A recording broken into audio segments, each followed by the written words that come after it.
ఈ రోజు ఈ ప్రభుత్వం మరి ఎందుకు సుంకిశాల ఘటనను బయటికి రాకుండా వారం రోజులు తొక్కిపెట్టింది?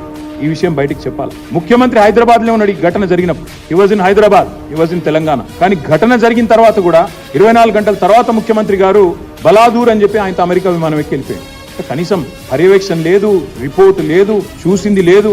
పోనీ అక్కడ ఘటనా స్థలానికి పోవడం కాదు, ఇక్కడన్నా కనీసం రివ్యూ చేశారా? కనీసం ప్రజల దృష్టికి తెచ్చారా? ఇదేనా ఒక ప్రభుత్వం వ్యవహరించాల్సిన తీరు? అందుకే మేము డిమాండ్ చేసేది, మరి మీకు చిత్తశుద్ధి ఉంటే ఈ ప్రభుత్వానికి ఏ ఏజెన్సీ అయితే ఈ పనులు చేస్తా ఉందో, ఏ ఏజెన్సీ అయితే ఈ పనులు చేస్తుందో వెంటనే ఆ ఏజెన్సీని బ్లాక్ లిస్ట్ లో పెట్టండి. మీకు చిత్తశుద్ధి ఉంటే ఈ ప్రభుత్వానికి వేరే డిమాండింగ్ వెంటనే బ్లాక్ లిస్ట్ లో పెట్టండి.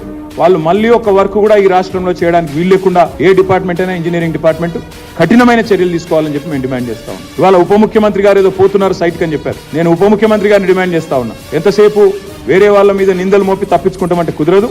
మీకు ప్రభుత్వానికి చిత్తశుద్ధి ఉంటే 9 నెలలు ఈ ప్రాజెక్ట్ని ఎందుకు పక్కకు వారేసిండ్రు? ఎందుకు ప్రమాదం జరిగితే వారం రోజులు దాచిపెట్టిండ్రు?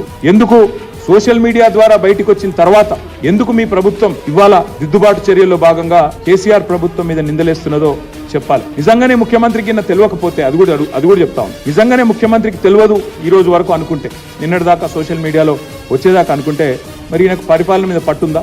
ఆయన డిపార్ట్మెంట్ లో తాను పరిపాలిస్తున్న రాష్ట్రంలో ఇంత పెద్ద సంఘటన జరిగితే ముఖ్యమంత్రికి తెలియదు అని కనుక ఉప ముఖ్యమంత్రి చెప్తే అంతకంటే సిగ్గుచేటు ఉంటుందా?